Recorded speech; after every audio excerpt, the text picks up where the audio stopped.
I mean, look, I'm playing Nikki, who is a virtuoso. Yeah. They told me very early that you have a few months before you start shooting this thing. You're not going to be a virtuoso by the end of this. Which honestly, I was naive enough to think could be my goal. It was a wonderful gift to get to do what I love doing and also kind of learn to understand this instrument a bit more. But can you tune a piano? I mean, yeah, actually, I kind of can.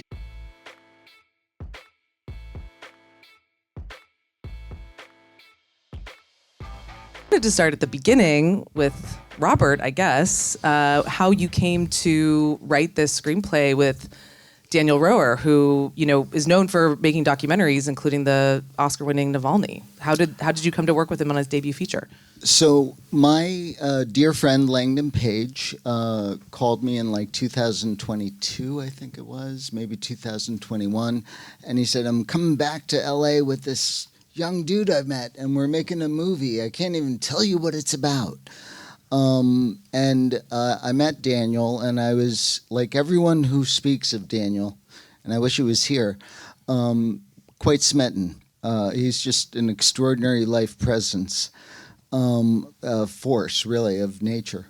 And he was making Navalny with Langdon, who was editing it, and as it started to turn into Navalny that was going to win an Academy Award, he wanted something in his pocket that would prepare him for making his first narrative feature. And he was impressed with my credentials, and because I was the only person he knew, basically, and he asked me to help him write this idea that he had called Tuner, and he told it to me in my backyard, and I instantly heard something really special there, and I told him to write it, and he did. He barfed out a draft, as we say. It was rough, but it was full of beauty, and some of the scenes that still are in the movie. And when we started working together, it became just more distinct with every pass. It was really a joyous experience. He was remarkable. He was into research, and he had met this guy who was a piano tuner, and he took him very seriously, and he found him so compelling. His access to people's inner layers, his being mistaken for the plumber, those things were fascinating to him. And then, of course, piano tuners also happen to be really essential to people like Herbie Hancock. So it's this bifurcated thing. Anyway, it was a joy to work with the kid. So the inspiration was just this man that he met. It was just He sat at dinner with a guy named Peter White, and he talked to him all night. Wow. And then he got together with him afterwards. Peter is kind of a Zen master piano tuner. He came over to my house and looked at my piano, and my wife and my daughter and all the women down the street came in to hear him talk about pianos. There's something compelling about Peter White, so we weren't thinking about the piano tuner that I had tuning my piano, who is he does look a lot like the plumber, actually. We were thinking about Peter White. So Lila and JoAnne, when did you come aboard, and what was it that spoke to you about Daniel and this project and the script? Well, I knew Rob, and Rob sent me the script and told me he was working with Daniel. And I read it on a plane to London, and I was a bit drunk, and I really liked it. And I was like, I better read that again when I get off the plane. And I haven't had a couple of drinks, so I read it again, and I really liked it. I found it very propulsive, and I loved the characters. And then I got on the phone with Rob and Daniel, and then I kind of blown away by Daniel and what he was envisioning for it, and he showed me all his storyboarded the whole film and stuff. It was really, and I just thought he had it, and sort of I was like, let's get going then, and then we sent it to Dustin. And I brought Lila in because Lila and I had worked together before, and Lila's really good at independent films. And that's how it got started from us. Yeah. Lila, what was your reaction to this project when you first came across it? I mean, similar to JoAnne, it's just like you read the script and it's a page turner, but it's also very character driven, and I respond to character driven films, and it is a great ride. It just is really entertaining, and Daniel again is like, I wish he was here too, because we're talking about him all the time, but he is one of the most unique people I've ever met. So you just knew he was going to be able to do something great with it. So Leo and Havana, obviously this movie wouldn't work without, an amazing Nikki and Ruthie. What was your reaction when you got the script and wanted to work with Daniel? I was immediately drawn into the script. I finished it, and I think I remember sort of pacing around my hotel room, sort of wishing that I was already doing it. It was one of those scripts that I don't know. I could see a little bit what it looked like, and and that's a credit to you, Rob. But you don't always read scripts and immediately go, I want to do this, and that is how I felt about this script. And then I met Daniel, and yeah, he is he's a very unique person. He will doodle you throughout your entire meeting. Like that's not a paraphrase. Like he will sit there and he'll kind of be listening and talking and doodling you. Because his mind just ADHD. Yeah, his mind works how at he gets 1,000 miles an hour, and he's a really brilliant man. He's incredibly talented, and we just had a similar vision for the film. I mean, you can kind of get that energy just like from the film's like pace and the edit and the sound. Like it's so propulsive, like you said. Havana, like how did you come to be cast in this film as well? Like, did it just the script came your way and I ask myself the same question all the time. Does this work? I ask myself the same question all the time. I'm like, what am I doing here with these amazing people? Yeah, I read the script and I knew everyone was involved, who was involved. And I was like, well, certainly not I. And then fell in love pretty hard with Ruthie right away. And I remember I had a meeting with Daniel, and he was so open to talking about Ruthie as something that also existed off the page, as something that we could develop and figure out and enrich together in order to create a woman who was really determined, but also full of conflict and heart and vulnerability and wanting to be closed off. And it just felt like such a lively creative process to be in together. And obviously Dustin Hoffman and Woodall were in it, so what the fuck am I supposed to do other than say yes? And so I just felt very entranced by the whole thing. And I think also just the challenge of learning how to be a concert pianist. Yeah. Obviously this was a stretch for me, but learning how to be a concert pianist as well just felt like such a massive task. And also you rarely get opportunities where someone invites you to expand in such a massive way and learn new capabilities and just ask you to really challenge yourself. And so it felt like just a wonderful invitation on so many levels. Well, I know I'm curious, and everyone in this room is curious about Leo and Havana, your background with music, with piano. Like, did you play piano? What were you starting with? Did you play that piece at the end, Leo? I know someone here asked that. Yes. You played it. They were in boot he camp played it. doing piano lessons. We all played it all. He didn't just play it; he rocked it. Thanks, guys. We had a lot of training. It was Oh, wow. it was rigorous. It was stressful. It was wonderful. Our teachers were just the best of the best, and I mean I really don't think I don't want to take that much credit because they were just so patient and so good at what they do. And Marius's music was wonderful. Yeah. I still get that chill when I hear that first sort of. So he was our executive music producer. Yeah. It was Right. Marius de Vries, and Yeah. he composed all the piano pieces. Amazing. And he was in charge of with us, finding all the like piano teachers in New York and in Toronto. So Did you play piano? Did either of you play piano at all, like before this? Should we share this? Yeah. I had played until middle school, which is not enough. And it was a lot of training. We did have multiple piano teachers, not just one each, but multiple in different cities at different times.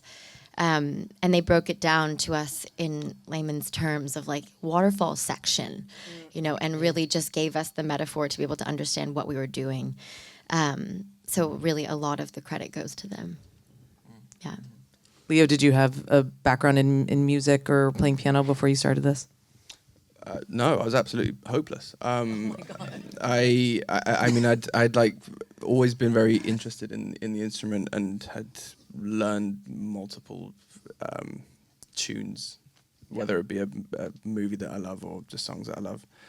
Interstellar being the main one for me, but I could only do them one-handed. And honestly, getting to spend time with that instrument, I'd already had a profound respect for pianists, but golly, it's really difficult, and I have such respect for the instrument and the people playing that instrument. It's really beautiful, and I mean, look, I'm playing Nikki, who is a virtuoso. Yeah. They told me very early that you have a few months before you start shooting this thing.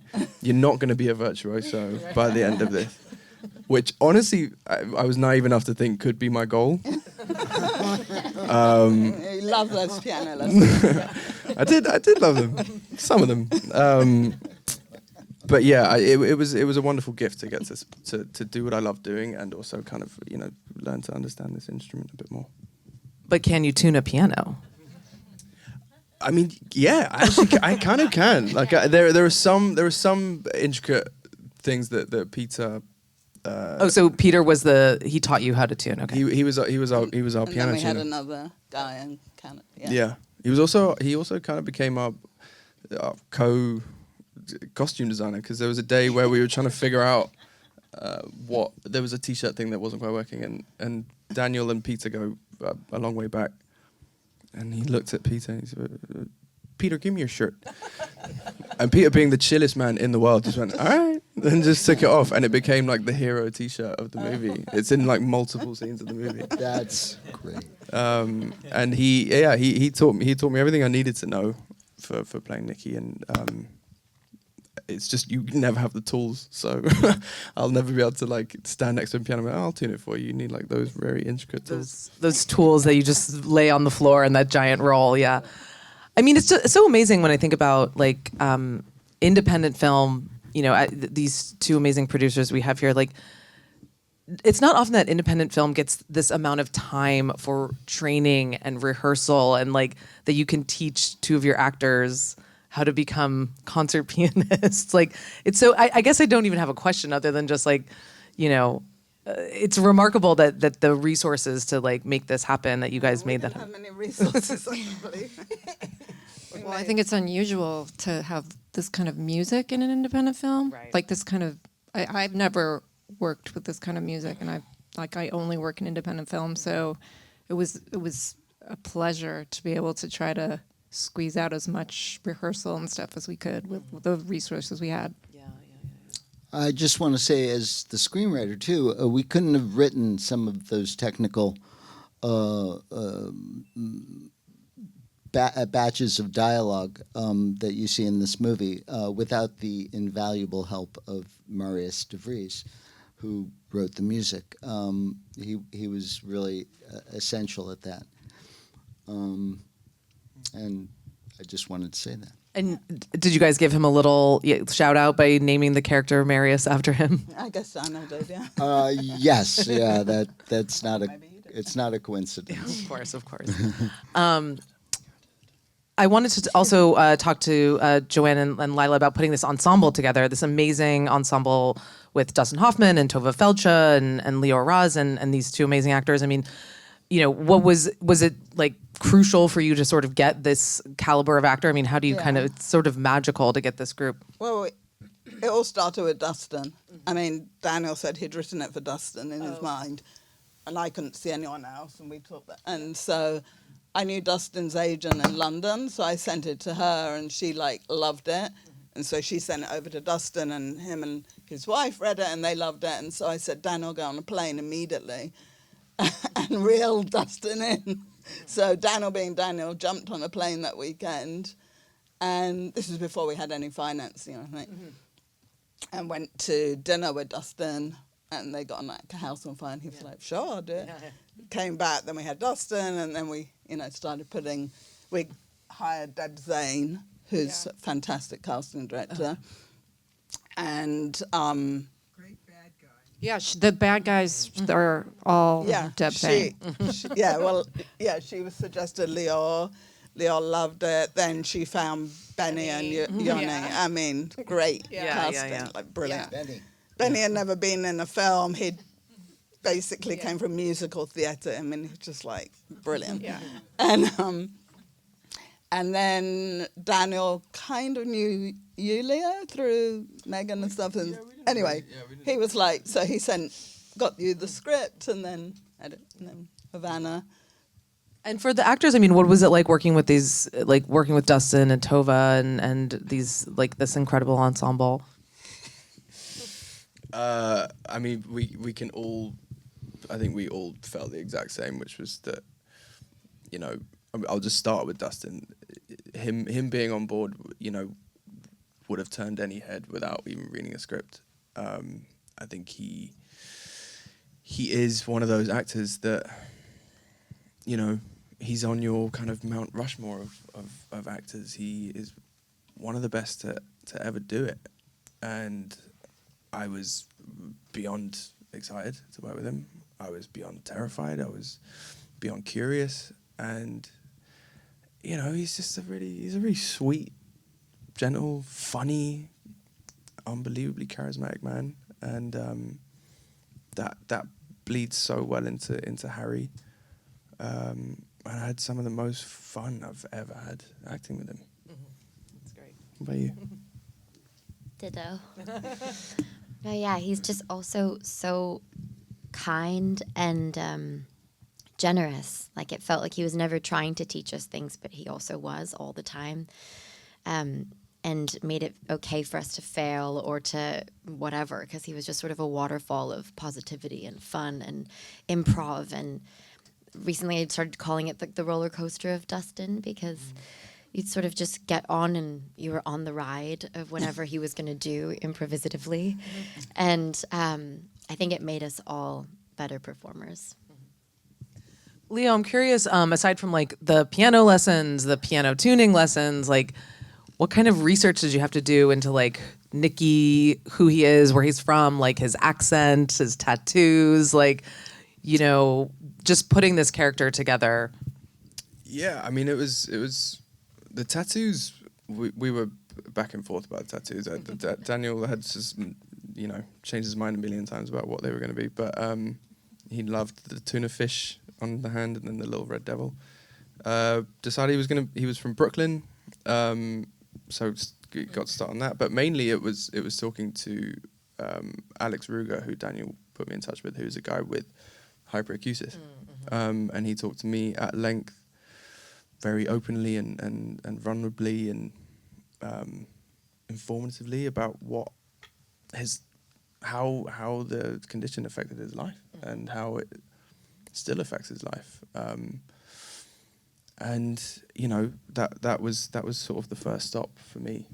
Was just getting into the bones of it, because it's such a crippling condition. I mean, it's interesting how the film doesn't necessarily tell you what's going on at first, and you kind of have to sort of like figure it out, which I think is brilliant screenwriting. But it just like affects so much just how he moves about the world, and we see him moving about the world and experiencing it first, So it's fascinating. Speaking of the condition and stuff, like Johnny Byrne doing the sound design, was that for the producers where you just like, we have to get Johnny. We were like, we have to get like the best sound, or like one of the best sound designers. So He is the best. Yeah. And he actually suffered from hyperacusis when he was younger, so he actually Wow. knew what the condition was like. Wow. So on top of him being just a fabulous sound designer, he actually responded immediately to the script because he understood what that felt yeah, like. and we had like no money for like a sound designer of his. Yeah. Well, he normally gets paid, but we sent him the script, and he Like immediately said yes. yeah, he loved it. Yeah. It's such a, the sound is such a part of like the subjective journey that we go on with this character. Like we're in his head the during this whole journey, and like the sound is really just like the most crucial part of how we experience that.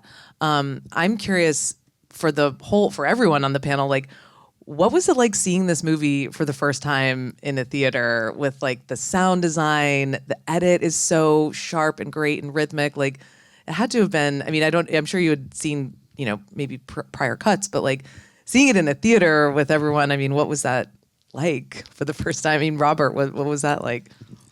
Well, as a writer, I had the privilege of writing with the director, who then made the movie and supervised the editing of it. So he really respected the script. We had overwritten the script, I would say substantially, and he shot every bit of it. And so they had a lot of material. And so when I finally saw the movie done and edited the way that it is, I realized that we had finally achieved the perfect draft. So I experienced relief. Yeah. Well, they say it's written 3 times, right? The movie's written 3 times. The last time in the edit. But like for the actors, I mean, for Leah, what was it like sort of seeing the rendering of this like hyperacusis? It was wonderful. I mean, I knew through being on set with Daniel where those, all the sharp cuts and how that was gonna determine the pace of the film, but no, I couldn't have wished for better with Johnny's sound design. It was. It already felt very real and fleshed out when we were doing it on set, and there was you kind of live it. But what he did with that, you really you get into his head in a way that I could have never done, and Daniel, in a way that you're limited with all the ways of telling that story. I think it was essential. It became its own. It became a character of its own in this film. Anybody, Havana? Yeah, sorry. No, I feel like also I had interviewed the person who you had interviewed, their partner, around hyperacusis and what it is to love someone and to attune through that part of loving someone, how to not love someone too loudly in a way. And I think it was interesting because I had spent all of this time trying to, I guess, empathize with or imagine what it was to be inside of that character's head. And then to actually watch it on screen was kind of unreal because it's the missing piece of empathy in some capacity where you're so living inside of this character's experience. And I will say Leo, without any sound design, did an incredible job of making this happen. I think it still would have worked, but it added this added layer of feeling so intimately involved that I think my character was looking for the whole time. So it was very interesting. Yeah. I mean, one thing I love about this movie is like it's just a classic crime thriller, original piece of work. Like someone in here was saying it feels like a noir. Like I was thinking of Thief, Michael Mann's Thief. Like That was one of his. Yeah. was that a touchstone for you? Because Thief is such a great relationship movie. Like, did Daniel sort of offer any inspirations or movies to watch or things to read that would? Oh, really? It's low on battery. That's why. For you two, did he say, "Hey, check out this movie"? Or I remember we had a bit of Goodwill Hunting. What else? Thief So my must have mic's been. on. Thief was like a. Thief was a touchstone. Yeah. yeah. Okay. Robert, what? We were trying to craft something out of tropes. We really embraced genre with this piece because the story of Nikki is so special. We didn't want to clutter it up with some kind of confusing plot. So, and Daniel's early instincts in terms of how to tell the story really helped us throughout it. So, yeah. Well, it's a great movie. I feel like everyone in this room loved it. Can we say when it comes out? Go see it in the theater. It comes out May 22nd, right? May 22nd, New York, LA, and then it goes wide on May 29th. Amazing. So tell There's your also- friends. there's also- post- no. oh, Hey, oh, friends, sorry. I was thank you, going to say everyone. there's Dolby screenings on May 17th if you want to hear it in Dolby Atmos. So tell your All right. friends. Yeah. Yes, Amazing. at AMC. Thank you all so much for being here, for talking about this incredible film Thank with you, us. everyone. And Thank you for thank you all. coming.